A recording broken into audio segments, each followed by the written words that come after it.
He's going to mandate mask wearing? Even he had to back off and say he has no constitutional authority to do so. All the things that the left is beating Donald Trump over the head with, they're either things that constitutionally they can't do or things that Donald Trump has already done.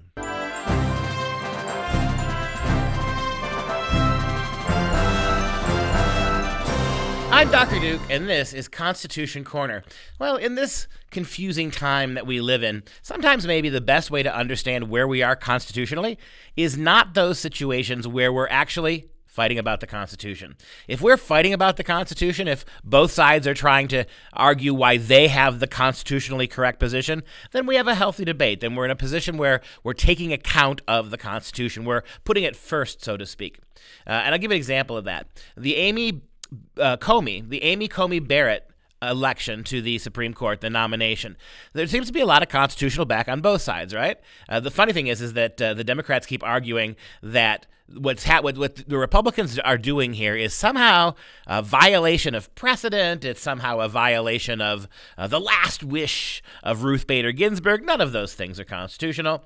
Meanwhile, on the Republican side, the Constitution is being honored here, right? As Ruth Bader Ginsburg herself said a number of years ago when you had a Democrat president, Barack Obama, she said, a president serves constitutionally for 4 years, not 3.5, not 3 3/4.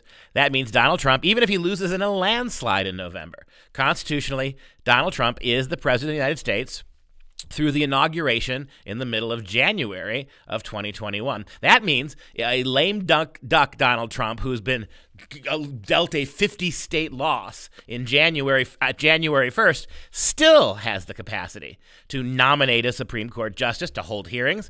And so this is a great illustration of kind of what I'm talking about.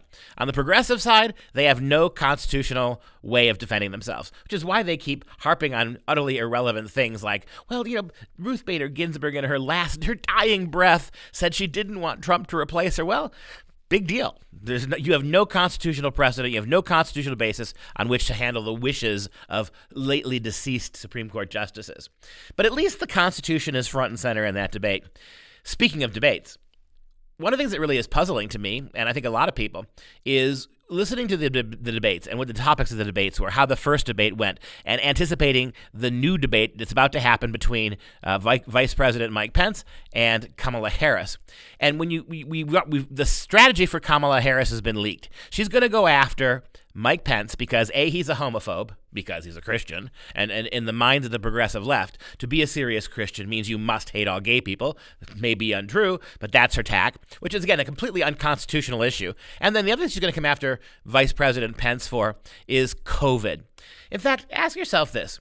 Where would Donald Trump's presidential candidacy be if it weren't for COVID?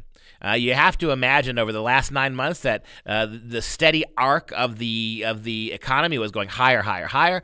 Unemployment was going lower, lower, lower. You have to believe that Donald Trump, 9 months ago, we were talking about Donald Trump as a shoo-in for re-election. Now he's a underdog. Depending upon which corrupt polls you listen to, he's a moderate underdog or a major underdog. Taking COVID out of the equation, how many people would be even seriously considering Joe Biden? A very relatively small number, I think.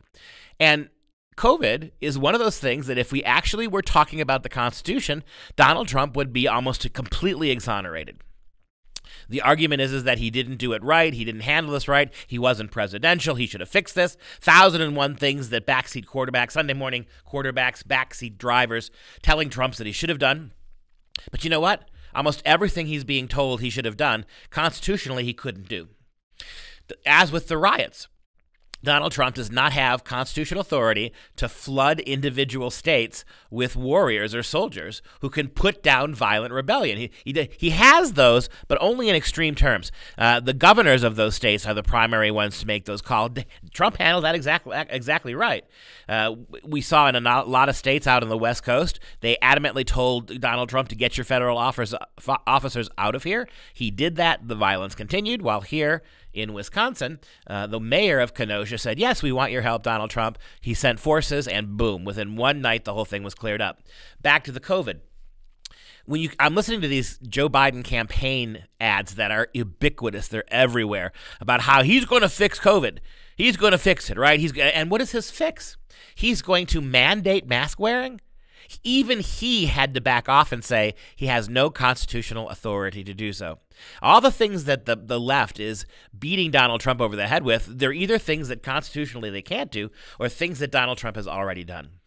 So when you consider these debates, when you listen to how these candidates for president, including Donald Trump, are talking, just check to see how much of the discourse, how much of the dialogue has anything to do with actually constitutional up-in-the-air issues, things that can be debatable in the Constitution, versus, particularly in the Joe Biden campaign, all of these promises of all the things Joe Biden's going to do and how radically unconstitutional almost all of it is.